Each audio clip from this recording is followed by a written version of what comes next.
各位弟兄姊妹平安，我哋好感謝神，今日我哋又再次嚟到呢個地方呢個時間，我哋一齊嚟到學習聖經。我哋咧今日睇嘅特別係睇新約聖經路加福音第2章，而呢段經文咧亦都大家弟兄姊妹好熟悉噶，就有關於耶穌基督佢降生嘅記載。我哋知道咧喺新約聖經裏邊係有兩段嘅經文係特別記載有關於基督嘅降生。第一段經文喺馬太福音嘅第2章，第二段經文就係我哋今日所睇嘅路加福音第2章，所以我哋咧今日你會集中嚟到注意呢段經文，而呢段經文咧亦都就在呢個第2章由1至到13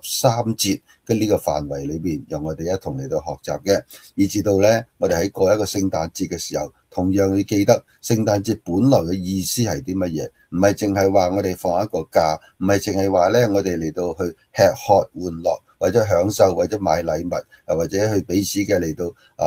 朋友之間嘅往來。以上所講嘅都係好重要嘅，但係更加重要嘅就係我要明白聖誕節本來嘅意思係要提醒我哋有關於救主已經降生，而藉着救主嘅降生係帶俾我哋有救恩。而我哋所信嘅耶穌基督係的而且確曾經從天上嚟到地上，佢捨棄天上嘅榮華，而嚟到地上人世間嘅貧窮苦難嘅當中，因為佢要嚟到去了解我哋，並且與人嚟到認同，所以佢被稱為人子。我哋感謝主，藉着基督嘅降生，俾我哋睇到佢又係神嘅兒子，但又係人子呢個身份，最後佢被釘在十字架上而死，所以一切就係由佢降生嗰一天嚟到開始啦。我哋睇呢段經文，路加福音第2章，路加福音乃就係路加醫生所寫嘅。如果你睇呢個使徒行傳咧，就話俾我哋聽咧，路加同使徒保羅嗰個關係非常密切。路加就係使徒外出去嚟到去海外報道嘅時傳道嘅時候咧，路加係一個好重要嘅一位同工啊。而佢喺路加福音裏邊就記載咗有關於耶穌基督在世上嘅事蹟，同埋佢嘅說話、佢嘅教導等等嘅。第2章第1節係已經話咗俾我哋聽咧，係耶穌基督降生嘅時候一個嘅歷史嘅背景，或者一個時代嘅背景。所以呢度話咧，當那些日子啊，喺嗰啲日子嘅期間咧，就發生咗一件嘅事情。而呢件事情咧，係可以講得咧，係影響當時成個天下。所以天下係咩意思咧？就同我哋今日所諗嘅可能係唔同嘅。我哋今日所諗嘅天下可能係一個全球性嘅意思，但喺當時其實就係講緊羅馬帝國嘅版圖。羅馬帝國嘅勢力嘅範圍，咁當然已經係好廣闊嘅一個嘅地方啦。咁而當時嘅嗰個羅馬嘅君王咧，佢哋有一個稱號或者個銜頭咧，就叫做該撒呢個稱號。而呢個君王咧，就叫亞古士督。咁其實亞古士督咧都唔係個原名嚟嘅，而係佢做咗呢個位置之後咧，就俾咗呢個嘅好重要嘅稱號俾佢，就叫做亞古士督。咁有啲人可能會留意到啦，其實亞古士督 Augustus 呢個字嘅意思咧，就後嚟就演變成為我哋今日咧喺一年有12個月，其中一個月份就叫做 August，就8月就由呢個人嘅呢個名字咧而嚟嘅。而亞古呢個字咧，呢個字嘅意思咧係含有一個咧係一個至高無上嘅權柄㗎咁樣嘅一個嘅意思嘅。所以呢度話佢就有旨意落嚟嘅，所以旨意即係話一個咧最高嘅人咧攀落嚟嘅一道嘅命令，而天下嘅人民咧都要嚟到去遵守嘅一個咩命令咧？就叫所有喺羅馬帝國版圖裏邊嘅人民，包括嗰啲咧被羅馬軍隊嚟到打仗得勝佔據咗嘅嗰啲嘅殖民地啊，都要咧歸於呢一個嘅人民裏邊咧，要進行一個報名上冊啦。咁所以因為由於咧當時嘅猶太人咧已經咧係被羅馬帝國所統治㗎，咁所以佢哋都需要咧因應呢個旨意落嚟咧，所以佢哋參與呢個報名上冊嘅事啦。如果你留意報名上冊呢4個字咧，喺呢段經文裏邊咧就出現咗好多次喎，重複出現報名上冊呢句説話。所以報名上冊咧要解釋嘅話就好簡單，就係話咧喺一個帝國裏邊嘅一個人口嘅統計，或者係人口嘅調查，或者有啲叫做人口嘅普查等等，就要知道咧係每一個城、每一鄉、每一鎮嗰啲人民嗰啲嘅資料。咁目的係乜嘢啊？目的咧就係當然咧就要抽稅啦，因為要讓人民去繳納呢啲稅項嘅時候咧，咁就需要有呢啲嘅好清楚嘅統計啦。第二亦都可以喺打仗嘅時候咧，就可以抽調一啲人咧嚟到去當兵。咁當然如果佢哋係一啲嘅唔係正式屬於羅馬嘅公民嘅時候咧，佢哋就唔可以當兵啦，佢哋只係做一啲苦力或者做奴隸等等，或者做搬運等等呢啲雜務嘅工作，但係佢需要啲人力嘅資源嘅，咁所以佢哋最需要做呢個咧報名上冊嘅事情啦。呢個話俾我哋聽，亞古士督係有旨意落嚟要咁樣做，但係其實喺背後一個更高嘅旨意要成就呢件事嘅，就係創天造地萬物嘅真神，就係我哋嘅天父。佢嘅旨意，以至到咧就產生咗呢一件事情係因為佢嘅旨意就推動呢個君王咧就立下呢個旨意落嚟，所以聖經話咧連君王嘅心咧都在神嘅手當中嚟到掌權，就係咁嘅意思啦。順帶一提咧，其實喺羅馬帝國裏邊咧，通常咧就每逢14年咧，每隔14年咧就做一次呢啲報名上冊嘅事情嘅。咁當然因為當時咧冇呢啲科技啊，唔會話有電腦啊、統計等等，咁所以就必須咧樣嘢咧都用一啲好傳統嘅經人手嘅方式咧嚟到去我所謂報道啦意思。所以立時之間咧，令到呢件事情咧就喺帝國裏邊就好轟動，因為大家咧都可能離開咗佢哋嘅自己本族本鄉。咁所以如果要報名上冊嘅話，就要翻去自己嘅本族本鄉，即係我哋叫做翻鄉下就呢度所第3節所講嘅，要各歸各城喺嗰度進行報名上冊啦。所以一時之間咧，南來北往東至西，西至東等等，啲人好似喺度流轉，突然間去到一個咧好交通係非常之凌亂嘅一個時刻，好忙碌嘅時刻。咁路加咧，除咗又講到呢件事情係發生喺亞古士督做呢個羅馬君王嘅時候，咁亞古士督做羅馬君王嘅時候咧，係主前30年至到主後14年，總共有44年咁長嘅一段嘅時期去做君王嘅。咁而又將呢個44年嘅時期裏面又收窄啲嚟講咧，就喺第2節講咗另外一個事件咧，就有一個嘅官員。佢叫做居里樓，居里樓係喺呢個敍利亞嘅地方因為當時敍利亞咧，亦都係屬於咧羅馬帝國嘅版圖。咁佢咧就被授權咧喺呢個敍利亞呢一片土地上面執行一個咧行政嘅長官。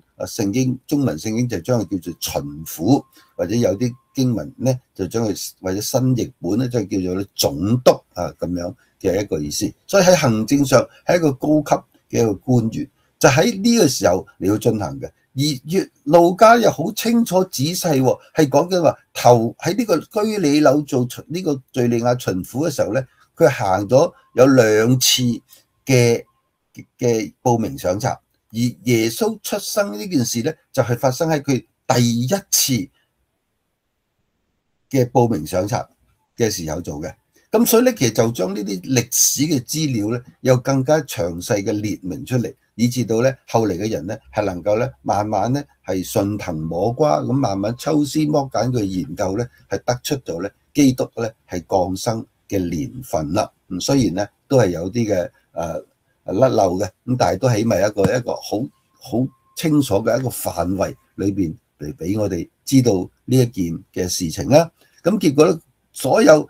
羅馬帝國裏邊轄下嘅眾人咧，都要各歸各城啦。咁由第3節就跳落第4節咧，就帶進今日呢個主角啦，就有關於耶穌嘅肉身嘅爸爸嘅父親就係約瑟啦。但係我哋知道咧，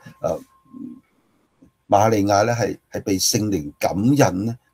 嚟到去咧將耶穌咧係生下嚟嘅，所以咧係藉着聖靈咧，使到呢個瑪利亞係嚟到感孕而生耶穌，讓道成肉身嚟到世上。不過咁樣，耶穌也必須要有一個喺肉身上嘅父親，呢個就係約瑟。咁所以喺馬太福音第1章開始記載咧，有關耶穌嘅家譜嘅時候咧，咁咧就可以有記載啦。咁就按照約瑟呢一個呢條線索咧，讓我哋知道。而約瑟咧係邊個咧？約瑟就係大衛王嘅後裔嚟嘅。所以呢度就解釋咗點解佢要翻到去大衛之城，就叫做伯利恆呢個地方咧，去報名上冊啦。呢個解釋咗，因他本是大衛一族一家的人，即屬於大衛呢條線嘅人嘅後裔嚟嘅。咁而大衛嘅故鄉就係伯利恆，咁因此咧就叫伯利恆咧，又叫做大衛之城。而伯利恆呢個字嘅意思含有一個意思，就係一個咧好豐富嘅糧食嘅家鄉咁解，即係喺嗰度咧係有好豐富嘅糧食嘅嚟到供應嘅。咁所以難怪後嚟耶穌喺福音書嗰度講話，我就是生命之糧，因為耶穌係出生自呢個嘅伯利恆，一個好豐富嘅糧食嘅地方啊，所以完全咧係俾我哋睇到咧呢個本來嘅意思嘅。結果咧，約瑟咧本來就已經住咗喺呢個嘅加利利啊，即係呢個北邊嘅一個省份，有一個叫做加利利，有一個城市叫做拿撒勒城。咁佢就離開拿撒勒城嚟到上去猶太呢塊另外一個嘅省份嗰度去嘅啊。咁其實咧，加利利就喺北邊，猶太就喺南邊。理論上應該就係由北向往南嚟到行，即係行落去先啱。但係點解要上猶大咧？咁調轉嚟講，係因為咧猶大咧地勢比較高嘅地方，咁所以咧向上嚟到行走啦，就係咁嘅意思啦。雖然喺方向上邊咧係由北行落去南邊，但係喺地勢嘅高度嚟講咧，佢就向上嚟到行上去猶太地區嗰度去嘅，就係咁嘅一個意思啦嚇。咁而當時約瑟去做報名上冊嘅時候咧，就帶住佢嘅妻子，呢個第5節所講咧，佢已經所聘回來嘅妻子，名字就叫瑪利亞。咁呢段經文嘅記載已經喺路加第1章係詳細嘅講咗啦。咁因為當時咧瑪利亞已經有身孕啦，咁所以但仍然要帶着佢瑪利亞咧一同嘅嚟到報名上冊，就係因為咁嘅緣故，耶穌咧就出生在伯利恆啦。所以聖經話瑪利亞嘅身孕咧已經重了啊，就係咁嘅意思啦。即係話去到一個咧快要咧臨盆在即嘅一個嘅時期。而第6節好簡單就話咧，當佢哋就係去到嗰度嘅時候啊，每一個時候我哋相信都有神嘅命定嘅啊，每一個時候都有神嘅旨意同埋計劃嘅。咁所以咧就喺嗰個時候咧，瑪利亞嘅產期咧就到咗咯喎啊，即係話就要將呢個嘅嬰孩咧係生落嚟啦，到咗啦，咁點算咧？要揾地方嚟到讓小孩子出生喎。咁亦都喺當時咧喺個旅途上面，亦都非常嘅凌亂啊！好多嘅旅客咧南來北往、東西南北咁嚟到奔波啊嘅時候咧，就顯得咧好狼狽起嚟啦。咁結果咧，佢因為客店裏邊沒有地方啊，即係本來應該就係旅途上面要揾一個客店嚟到休息過夜啊。啱啱如果 BB 蘇蝦要出生嘅時候咧，起碼有一個乾淨嘅地方咧，一個舒適嘅環境咧，讓 BB 嚟到去出生嘅。但可惜個客店裏邊沒有地方啊，係咪故意冇地方啊？當然唔係，因為太多嘅旅客啦，一時之間咧呢啲客店咧完全咧都俾人哋住滿晒啦嚇。咁有人解釋咧，要按照原文呢個客店咧，就唔好諗住好似我哋今日所諗嘅呢啲嘅旅店啊，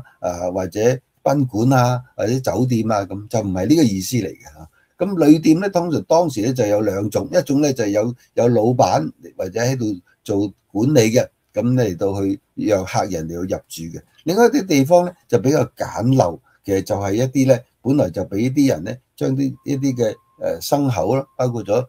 牛啊、羊啊、驢啊等等咧，就帶到去嗰度嘅，又俾佢嚟到，又俾啲動物嚟到休息，又俾嘢佢哋食啊，有啲飼料嚟到餵飼佢哋嘅。咁嗰度都可以咧，有人可以喺度住嘅。譬如嗰啲嘅要管理啊，嗰啲嘅牛群啊、羊群嘅人咧，就要同嗰啲動物咧就一齊咧喺嗰度過夜嘅。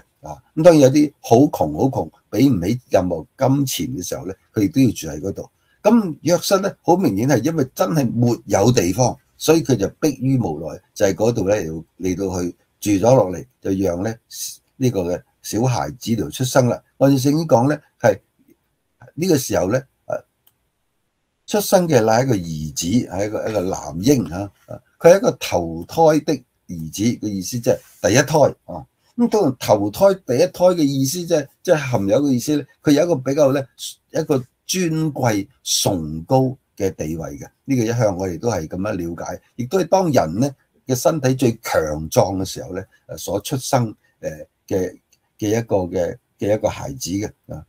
咁生咗之後咧，就用布將佢包起嚟嚇，咁所有嬰孩都係嘅，又俾用一塊布將佢又裹起嚟嚇，等等情況，而即係就放在馬槽裏邊，就好明顯係因為沒有一啲正確嘅客店，所以唔會有一鋪比較舒服嘅床鋪只能夠用一個所謂馬槽，而馬槽嘅觀念咧，其實咧就等於咧係一個餵飼一啲嘅動物。俾將啲飼料倒喺嗰度，讓嗰啲動物咧耷低個頭嚟到去食嗰啲飼料，嗰一個空間，即係為之叫馬槽。咁甚至有人解釋話咧，連馬槽呢個馬字可能都一個疑問嘅，因為喺當地咧其實咧並冇軍隊駐紮，咁所以咧就唔一定係有馬，相反可能就係驢、係羊或者係牛等等，總之係一啲家畜或者一啲嘅動物嘅地方，咁即係好明顯嗰度一定咧係環境唔一定十分嘅理想啦，或者唔係咁乾淨啦，甚至有動物嘅嗰啲嘅味道啦，或者好難聞嘅味道都唔定。但冇辦法，亦都要將耶穌咧放喺馬槽裏邊。所以放在馬槽呢一個好好嘅解釋就係話耶穌唔係生在馬槽。好多人都誤會咗耶穌係生在馬槽裏邊，唔係，係耶穌出生咗之後。再放在馬槽裏邊，就好似一個 BB 床咁樣我哋要咁樣去理解。其實咁簡單嘅道理，就讓我哋知道耶穌佢捨棄天上嘅榮華嚟到地上，甘願過貧窮人嘅一個人生，因為佢要與人去認同。所以耶穌好了解我哋，佢能夠同情我哋，能夠體會我哋一切嘅難處。我哋好感謝主，因為耶穌嚟到呢個地上，唔係帶住有啲咩特權，或者帶住一啲嘅豪華嘅享受嚟到地上。相反，聖經話俾我哋聽，耶穌走遍各城各鄉，連枕首嘅地方嘅都冇。呢個就係主耶穌，佢願意嚟到地上，嚟到救贖我哋，嚟到愛我哋，嚟到將救恩嚟到帶進我哋嘅中間。不過可惜，今日好多人咧對耶穌都係呢句說話，沒有地方。對耶穌都係講話我冇時間啊，我太忙啦，我唔得閒啊，你要我信耶穌，我唔得閒啊，我仲有其他更重要嘅嘢要處理啊，你要我嚟聽道啊，聽福音啊，我冇心情啊，冇時間啊，等等，等我遲啲啦，等我老啲先啦咁。沒有地方，沒有時間，沒有空間，沒有空閒，甚至乎我哋話沒有心情等等，用呢啲種種嘅理由嚟到推遲咗主耶穌。耶穌嚟到嘅時候，啲人都話沒有地方，沒有地方。但係今時今日，我哋會唔會都係對耶穌話我冇時間，我冇地方？我唔能夠接待耶穌，我唔能夠好好嘅聆聽耶穌呢？求主幫助我哋，藉着呢個聖誕節，又提醒我哋真係救主已經降生，但願我哋都能夠騰出我哋嘅時間嚟到去紀念主，而唔係淨係去好忙碌於去預備過節嘅事情，好忙碌於喺一啲應酬或者人事嘅事情上面，去好好嘅嚟到紀念主，思想主耶穌降生嗰個最重要嘅意思嚇。咁轉眼之間就嚟到第八節啦。第八節其實就係講緊，因為耶穌降生之後，第一班人聽到有關於耶穌降生嘅消息，就記載就喺第八節以下嘅經文啦。而乜嘢人首先知道或者被人通知有關耶穌嘅降生呢？唔係嗰啲達官貴人，唔係嗰啲宗教嘅領袖，而係嗰啲牧羊嘅人。聖經話喺伯利恆呢個城鎮嘅外邊嘅外圍咧，有啲嘅野地啊，一啲曠野之地啊咁樣，咁就有啲羊群咧要擺嗰度嚟到過夜嘅。咁羊群咧就需要有牧羊嘅人去看守佢哋嘅，去照顧佢哋嘅。而呢啲所謂牧羊嘅人咧，一般都係比較貧窮嘅人啊，喺人嘅眼中係社會比較低嘅階層嘅人。甚至乎係人哋睇唔起嘅一啲人，甚至有人認為佢哋係一啲社會嘅邊緣人嚟嘅，啊，好似我哋話咧，呢啲唔重要嘅人嚟。但係好奇妙，耶穌嘅降生竟然首先係讓呢一群嘅人，就係牧羊嘅人嚟到去知道。而呢群嘅人咧，當時做緊乜嘢咧？喺度上緊班㗎，喺度值緊班㗎，返緊工㗎，就正喺度看守羊群。係按着更次，即係話咧係輪班嘅，有啲人做日班，有啲人做中班，有啲做夜班，有啲做通宵班等等啊。咁按照班次看守羊群，就喺呢個機會裏邊，聖經講咧係夜間啊。所以我哋知道咧啊，平安夜就係紀念耶穌基督降生嘅一個時刻，一個夜間。人生有好多夜間啊，因為夜間代表黑暗，夜間係代表缺乏光明，夜間亦都代表着有恐懼，夜間亦都代表着咧係好孤獨或者好寧靜等等。但耶穌就喺人生嘅夜間嚟到降生，因為佢要成為我哋生命嘅太陽，佢要將光輝嚟到帶俾我哋，除去我哋內心嘅恐懼，除去我哋嘅彷徨同埋孤單。因為耶穌要嚟做我哋嘅救主，做我哋人生嘅主，做我哋嘅牧者，帶領我哋。將能力嚟到加俾我哋每一個喺夜間裏邊嘅人。如果你覺得你而家正係處於人生嘅夜間，內心裏邊好惶恐或者係唔知道如何是好嘅時候，請你記得耶穌就係你人生嘅夜間嚟到降生，因為佢知道喺夜間裏邊嘅人係何等嘅凄涼，何等嘅困難，但係主係有憐憫嘅主，佢降生在我哋中間，係將成個愛神嘅大愛嘅溫暖帶進我哋裏邊去嘅。而以上呢啲嘅牧羊人，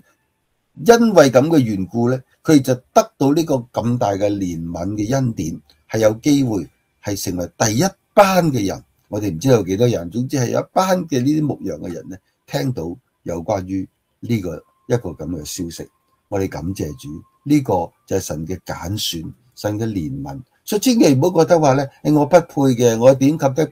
嗰啲人啊？邊個就好啦，我唔夠佢咁好。其實呢個只係人嘅睇法，喺神嘅眼中卻唔係咁樣睇。所以最緊要你要認識神，呢個就係人生嘅福氣，就嚟到開始啦嚇。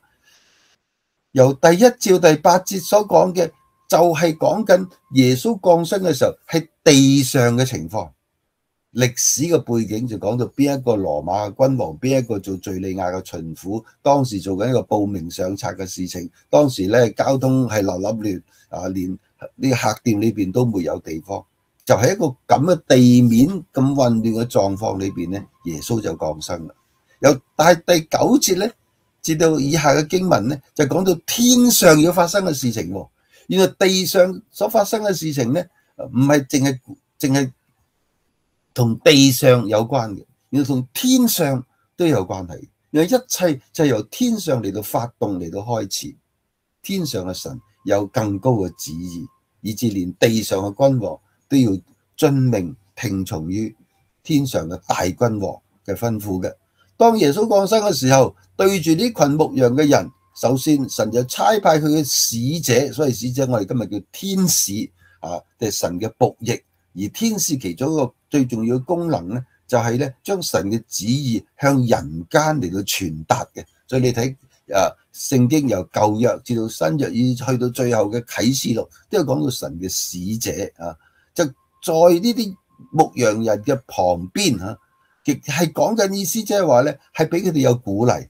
因為當時咧，因為天使嘅出現咧，就有主嘅榮光要四面照射佢哋啦。咁呢個當然唔係淨係一啲嘅燒着啲柴火而出現嘅一啲嘅光明啦，而係講緊一個超自然嘅榮耀嘅光輝要顯現。每逢有主或者主嘅使者顯現嘅時候，就有榮光。榮光就係話佢唔係地上嘅光，但係天上嘅光。所以難怪耶穌話喺約翰福音嗰度話，耶穌話我就是世界嘅光，凡跟從我嚟到走嘅，就不在黑暗裏邊啦。感謝主，因為耶穌就係光，佢帶俾我哋有生命嘅光輝，照引我哋前面嘅道路。當時呢班嘅牧羊人，可能佢從來冇見過咁嘅景象，於是乎佢哋聖經講係乜嘢？就心懼怕，係懼怕，呢個人之常情嚟嘅，一定會驚嘅，因為未見過呢個狀態。今日世界都係嘅，立立亂，好多人都懼怕。懼怕戰爭啦，懼怕飢餓啦，懼怕貧窮啦，懼怕瘟疫啦，懼怕疾病啦，甚至乎係懼怕天災人禍等等，有好多懼怕。唔知道你今日心中有啲咩懼怕呢？唔知道你喺懼怕嘅當中，你點樣處理你嘅懼怕呢？有啲人咧越怕就越怕。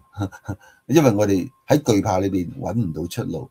但係感謝主，聖經話愛裏就沒有懼怕，喺愛嘅裏邊就沒有懼怕。神就是愛，所以神差派嚟嘅天使啲使者，馬上就嚟安慰呢啲懼怕嘅人群，直接嘅話不要懼怕，無論講啲乜嘢都冇用，但係最緊要話不要懼怕。不要懼怕嘅原因基礎喺邊度呢？因為已經有一件事情發生咗啦。而呢個係一個大喜嘅訊息，係一個好消息，唔單止係好消息，更加係關乎天下萬民嘅一個好消息。意思即係話，當人喺懼怕裏邊嘅時候，我哋就絕望嘅，係沒有出路嘅。但係當我哋有好嘅消息，我哋就脫離呢個懼怕，而呢個好消息就將我哋人從罪惡嘅裏邊係拯救出嚟。我哋被罪嚟到捆綁，非常嘅懼怕。但係大喜嘅訊息就係一個救恩，就係一個福音，係同每一個人有關嘅，唔單止係同呢啲猶太人有關係，更同千千萬萬地上嘅人，古往今來嘅人，直到今日我哋都係大有關係嘅。而天使就解釋咗，佢係因為今天在大衛嘅城裏為你哋生了救主。生了嘅意思，即是話已經係產生咗啦。唔再只係一個得個講字，唔再只係一個預報或者預告，而係已經發生咗，係成了事實。呢個講緊耶穌嘅三方面嘅身份。第一係佢嘅救主，即係話咧係帶領我哋脫離呢個罪惡。耶穌呢個名字嘅意思就係好似摩西咁樣，就將人從罪惡裏邊係拯救出嚟啦。第二個身份就係主，就係喺我哋人生裏邊，耶穌係有主權。今日你有冇將你人生嘅主權交俾呢位救主耶穌呢？而基督呢個字呢，就係等同於舊約裏邊所講嘅彌賽亞呢個字嘅意思啦。就係救贖主，係神所差派要嚟嘅大君王嘅嗰個嘅意思啦。而呢度咧，耶穌嘅出生就帶嚟咗有三個咁重要嘅身份。究竟你有冇認識呢位聖誕節嘅主角耶穌？佢係你嘅救主咧，佢係你生命嘅主咧，佢係大君王咧。第12節嗰度話咧，佢話咧對住呢班牧羊人講：你哋要去揾呢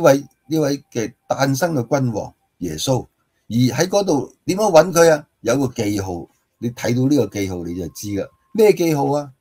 佢話你要看見呢個記號係能夠睇得見嘅，肉眼能夠一睇就睇到嘅，就睇到有一個嬰孩。嬰孩係講緊一個 BB， 一個蘇蝦啱生咗落嚟嘅。講真咧，每一個人最開初我哋都只不過係一個嬰孩。嬰孩係代表軟弱無力嘅，需要被保護、被呵護，佢先至能夠成長。我哋每一個人都走過做嬰孩嘅階段，耶穌都唔例外。佢道成肉身嚟到地上成為人，但係同我哋一樣經歷嬰孩一個軟弱嘅階段。點解耶穌要咁樣做啊？因為佢愛我哋，叫嚟拯救我哋。唯有咁樣，耶穌先至能夠經歷我哋人世間種種嘅苦楚同埋難處，佢先能夠明白我哋。所以你坦然無懼嚟到施恩座前，向主嚟到禱告祈求，將你一切嘅需要、困難或者甚至乎你自己嘅委屈、難處都話俾主耶穌聽，佢一定能夠明白，因為佢也曾經成為一個嬰孩，在軟弱脆弱嘅當中嚟到人世嘅當中。佢話，然之後呢個嬰孩竟然包着布，係俾人放在馬槽裏邊嘅。呢個係最特別嘅一個奇特嘅景象。冇一個 baby 出生係放在一個嘅馬槽，正如頭先所講解嘅，係動物嘅食飼料嘅地方。竟然一個嬰孩出生之後，唔係放喺一張舒服嘅暖粒粒嘅床鋪裏邊，竟然係放喺馬槽裏邊。呢個代表着耶穌係願意犧牲付出又擺上，一切都係為咗我哋啦。然之後天上仲有一個奇特嘅現象，除咗天使嘅出現，亦都天兵，即全部咧表示咗咧萬軍之耶和華嗰個陣勢啊！嗰啲天使就喺度讚美神，歌唱讚美神。呢首歌就好簡短，就呢度講緊就係榮耀同埋平安啊！就係第14節好重要嘅榮耀同埋平安，原來咧係分唔開。呢個榮耀當然講緊係神嘅，所以天上嘅至高之處嘅榮耀要歸翻俾神。今日人你如果膽敢竟然冒險要奪取屬於神嘅榮耀，呢個係一個好大嘅罪惡。求主幫助我哋要懂得你要榮耀歸俾神，懂得你到去個謙卑嘅人生，要侍奉主嘅人生。當你咁樣做嘅時候咧，呢份嘅平安自然就會歸於我哋啦。所以呢度話平安係歸於邊啲咧？係神所喜悅嘅人。意思即係話平安有兩個意思，除咗你所講嘅嗰種嘅心靈嘅平安之外，就平安亦都解釋做聖經解釋做和好。當你與神和好嘅時候，就係神所喜悅嘅人。咁樣呢份平安自然就俾過你。今日如果你仲仍然係與神作對，唔認識神，亦都去反對基督嘅話，我哋就永遠唔能夠與神和好。咁樣嘅人生又何來會得到真正嘅平安呢？所以呢度俾我哋睇到一件好重要嘅事情，耶穌基督嚟係要成就和好，讓我哋與神和好。所以耶穌被釘在十字架上，十字架就由兩條木頭嚟組成嘅。如果打橫嘅木頭一邊係耶穌嘅一對手，一隻手係被釘在木頭嘅一邊，另外一隻手釘在木頭嘅另外一邊。呢個就彷彿好似將神與人係連接起嚟，成就了呢個和好。當我哋與神和好，喺基督裏邊與神和好，我哋就能夠得着呢份平安。我哋好感謝主。而使徒保羅喺提摩太前書第1章15到16節咧，就係將呢個基督降生嘅呢件事咧，個精要咧講咗出嚟啦。所以第15節佢一開始就話基督耶穌降世為要拯救罪人，係講緊耶穌嘅降世有一個重大嘅目的，呢個就係為要，就係一個目的咁解。點解佢要降世嘅原因，就為咗要嚟到拯救罪人。原來世人都犯了罪，虧缺咗神嘅榮耀，呢個羅馬書裏邊所講。所以我哋每一個都係一個罪人。呢個罪人就係我哋神嘅心意，我哋摸唔到、測唔透，以致到我哋所做嘅係違背神嘅心意嘅時候，我哋就係一個罪人。諗諗，我哋好多時候都因為唔明白神嘅心意，所以我哋做咗錯事。但係更嚴重嘅就係我哋明知道呢個神嘅心意係咁，我哋都唔去做，甚至仲要專登做調轉嚟做反，即係讓神嚟到係傷心難過。所以我哋就係罪人。而保羅就話，其實我就在罪人當中，我就係一個罪魁咯。咩叫罪魁啊？即係話罪人一大班嘅罪人，但係我哋呢一班罪人當中最壞嗰個大罪人啊，即係咪有咁嘅意思？其實保羅咁講並冇誇張，因為按照聖經話俾我哋聽，保羅喺年青嘅時候咧，佢曾經反對基督，唔相信耶穌嘅，甚至乎咧逼迫教會、殘害基督徒，到處將啲基督徒嚟到捉拿，就放喺監牢裏邊。所以佢稱呼自己係一個罪魁，罪人中嘅罪魁，真係咧並冇言過其詞嘅，係的而且確。但係佢話，就算我一個咁壞嘅人，佢基督要喺我哋呢個身上顯明佢俾我有忍耐、有憐憫，然之後叫我係因着相信他呢個基督咧，就得到永生。而我就做咗一個咁嘅榜樣，所以榜樣嘅啫，做咗咁嘅例子，一個 example 俾大家睇。我咁壞嘅人，但係耶穌都嚟愛我，要揀選我，所以我都願意嚟到悔改，歸向耶穌基督。所以成就咗呢句說話，耶穌嚟係為要拯救呢個罪人。但願今年過聖誕節嘅時候，弟兄姊妹，讓我哋再次明白聖經呢個意義，喺耶穌基督降生裏面所發生嘅事情，提醒我哋啲乜嘢呢？基督嘅降世唔係單係為咗別人，係為咗你，或者要嚟拯救我哋。你願唔願意嚟相信呢位基督？呢位耶穌咧，你願相信基督耶穌，就必然得到永生。呢個就係約翰福音所講到嘅不至滅亡，反得永生。呢個咁重要嘅道理。如果你好想得到平安，正如頭先所講，你首先要與神和好。點樣與神和好啊？相信基督，讓基督釘在十字架上呢個救恩臨到你嘅心中，以致我哋能夠與神和好，就能夠得到真正嘅平安。呢份平安世界不能奪去，呢個耶穌講嘅。耶穌話：我留下平安俾你，呢個平安世界不能奪去。第二，今年我哋過個聖誕節，充滿平安喜樂，因為我哋認識咗基督係我哋嘅救主，係我哋生命嘅主，佢亦都係我生命裏邊嘅大君王。願榮耀歸給神。阿們。